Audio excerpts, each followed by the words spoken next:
ঝুললি খা ও ওই সাগর পারে এসে আমায় মাতাল মাতাল লাগে।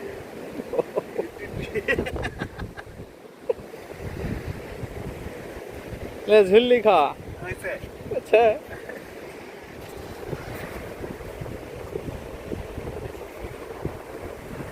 ও আমরা এখন কুয়াকাটা আমি আর বিপ্লব কুয়া কাটিচ্ছি আমরা অসাধারণ একটা দৃশ্য উপভোগ করছি। একদিকে সূর্য আর এদিকে সাগরের ঢেউ, পাশে ম্যানগ্রোভ ফরেস্ট গাছ। যদিও 2007 সালে সিডরের ধ্বংস চিহ্ন এখনো দেখা যায়, প্রতিটা গাছ যেন কঙ্কালসার। সেই সিডরের দুঃসহ স্মৃতি যেন এরা এই গাছ ভুলতে পারেনি। তারপরও অসাধারণ মনোমুগ্ধ জীবনের সমস্ত পরিতাপ সব নিমিষেই পথের ক্রান্তি কুয়াকাটা। কুয়া কাটা